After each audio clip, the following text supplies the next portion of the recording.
Liviya, Suriya, İraq kimi ölkələri xarabıya çevirən qüvvələr indi də Azərbaycanı qarışdırmaq istəyirlər. Bu radikal qruplar din pərdəsi altında ətrafına topladıqları gəncləri ixtişaşa, terrora, ölümə sövq edirlər.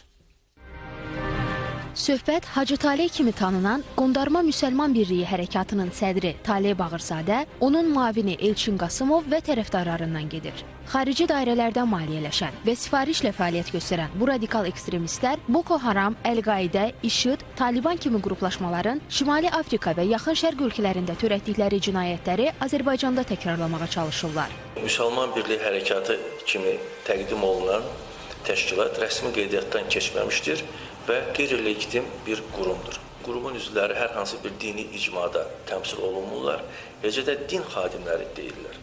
Buna baxmayaraq dəfələrlə bunların dini ibadət yerlərində, dini ayinlərin icrası adı altında asayişi pozma cəhdləri, eləcə də siyasi xarakterli hərəkətləri və çağırışları müşahidə olunmuşdur. Müxtəlif sosial şəbəkələrdə fəallaşıb, ibadət yerlərində yığıncaqlar təşkil edən bu şəxslər gəncləri ölkədə ixtişaş törətməyə, terrora səsləyirlər. Bizə müraciət edən valideynlər var. Mənim evladım çatıb 20 yaşına, 23 yaşına bu günləri adı terrorçudur, ekstremistdir. Allah Əkbər deyib insan başı kəsmək, belə bir şey yoxdur. İslamda belə bir şey yoxdur.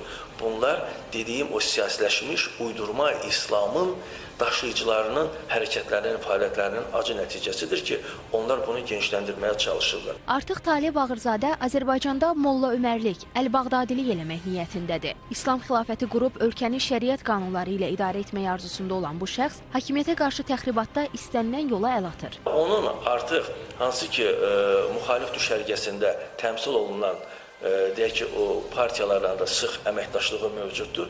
Ona görə burada bir mənalı, burada onun din pərdəsi altında siyasi fəaliyyətə qoşulması görülür və İslam dininin siyasiləşdirilməsi görülür.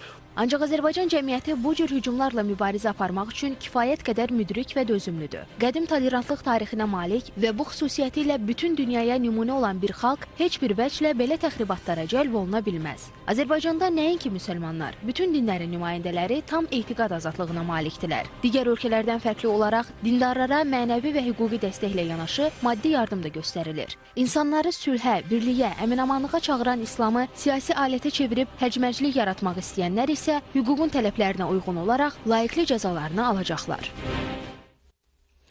Dəyərli tamaşaçılar, bu məqamda sizə bir görüntünü nümayiş etdirməyi özümüzə borc bilirik.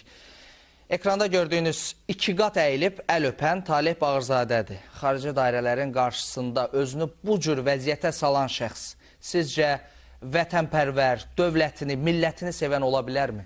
Bu görüntüləri düşünməyiniz üçün göstərdik.